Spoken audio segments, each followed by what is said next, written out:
देखिए हर खबर यहीं पर, सब्सक्राइब कीजिए TV9 भारतवर्ष।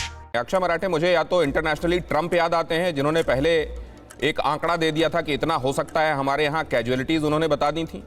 और यहाँ पर हम देख रहे हैं कि पूरे स्टेट्स में अगर आप देख लें तो केवल दिल्ली है जो ये कह रही है कि इतने आंकड़े 31 जुलाई तक हो जाएंगे।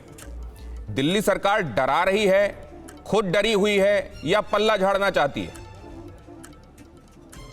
दिनेश जी, अगर आपने मुख्यमंत्री जी की प्रेस कॉन्फ्रेंस या कल सत्येंद्र जैन जी या डिप्टी सीएम मनीष सिसोदिया जी के मीडिया में बयान सुने होंगे तो आपको पता होगा कि ये आंकड़े हमारे मंत्रियों ने अपने कंप्यूटर पे खोल के बनाए हुए आंकड़े नहीं हैं। ये आंकड़े एक एक्सपर्ट पैनल जो दिल्ली सरकार ने सेटअप करी थी, डॉक्टर महेश वर्मा जो दिल्ली के जाने माने डॉक्टर हैं, उनकी अध्यक्षता में बने हुए आंकड़े हैं। तो ये आंकड़े हम अपने ओर से दे रहे हैं, ये कहना गलत है। ये आंकड़े विशेषज्ञों ने दिए हैं और ये आंकड़े पूरी दुनिया में अलग अलग देशों में, अलग अलग राज्यों में जहां जहां कोरोना का संक्रमण बहुत बढ़ता चला गया है, वहां अलग अलग फॉर्मूला इस्तेमाल करके इसी तरह की मॉडलिंग होती रही है। तो ये एक साइंटिफिक स्टेप है, ये कोई अनुमान लगाने वाली बात नहीं है। आप इन आंकड़ों से हो सकता है आप बाकी राज्यों के पास ये साइंटिफिक डिवाइसेस नहीं हैं, they don't want to model it. ये आपको बाकी राज्यों से पूछना पड़ेगा। मैं दिल्ली की बात कर सकता हूं, और इसीलिए ये आंकड़े आज क्यों आए हैं बाहर, ये समझना भी जरूरी है। जब तक लॉकडाउन था तब तक चेन जो होती है कोरोना संक्रमण की वो ब्रेक हो गई थी, लेकिन जैसे ही लॉकडाउन खुला और लोग आपस में बातचीत करने लगे, लोग मिलने लगे, लोगों को बाहर निकलना पड़ा अपने काम के लिए, रोजगार के लिए, तो जाहिर सी बात है जो फॉर्मूला पहले इस्तेमाल हो रहा था वो बदलना पड़ा, क्योंकि संक्रमण का रेट भी बढ़ता चला गया। और मैं आपको पूरी जिम्मेदारी के साथ ये कह रहा हूं कि आज सिर्फ दिल्ली सरकार ये कह रही है, लेकिन बाकी राज्यों में क्या ये नहीं होने वाला है? आप भी जानते हैं पूरी दुनिया में कोरोना का संक्रमण किस तरह से हुआ है, चाहे वो अमेरिका में हुआ हो, फ्रांस में हुआ हो, इटली में हुआ हो। तो ऐसा तो नहीं हो सकता कि दिल्ली में संक्रमण होगा। मैंने पर्पसली आपसे यह सवाल पूछा था कि बाकी राज्यों ने ऐसा क्यों नहीं किया। देखिए, आपके जो एक्सपर्ट्स आप कह रहे हैं कि उन्होंने ये आंकड़े किस तरीके से डिवाइस किए, मैं आपको बता देता हूं, बहुत सिंपल है।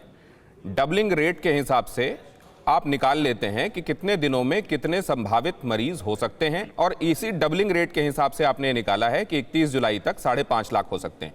मेरा सवाल आपसे यह है कि अगर ये डबलिंग रेट ही देखना होता और हिसाब से आंकड़ों पर पहुंचकर लोगों को बताना आवश्यक होता और इस बताने से कोई पैनिक नहीं फैलना होता, तो 23 मई को 23,600 के आसपास केस थे मुंबई में, वो भी निकाल लेते कि कितना होता है, और इस हिसाब से जाएंगे तो 31 जुलाई तक तो उनके यहाँ 20 लाख केसेस हो जाएंगे। तो क्या अगर इस तरह से आपको मॉडल करते हुए राज्य आकर ये बताने लगे तो सरकारों का काम लोगों में भरोसा पैदा करना, हिम्मत देना है इस तरह के माहौल में, या उनको आंकड़ा बताकर? कल कई लोगों को मेरे पास फोन आए जो ये कह रहे थे आज रात तो नींद नहीं आ रही है 5.5 लाख सुनकर 31 जुलाई तक।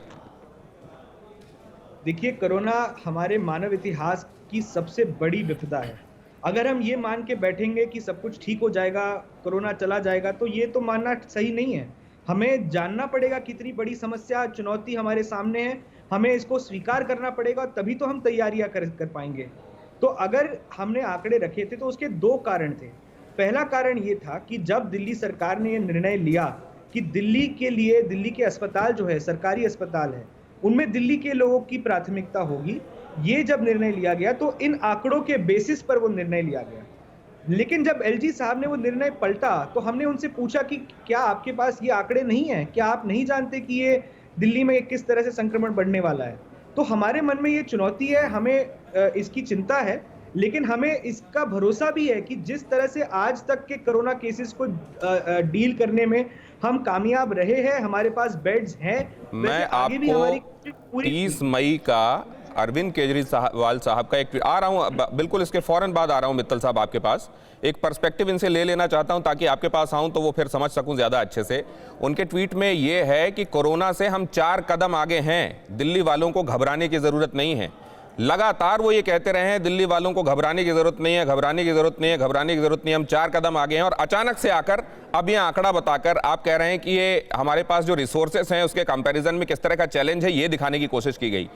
क्या आपको मालूम है कि आपके यहाँ रहने वाले अलग अलग सोशियो इकोनॉमिक स्टेटस से ताल्लुक रखने वाले लोग हैं और उनकी जहनियत पर क्या असर पड़ेगा ये आंकड़ा सुनने के बाद?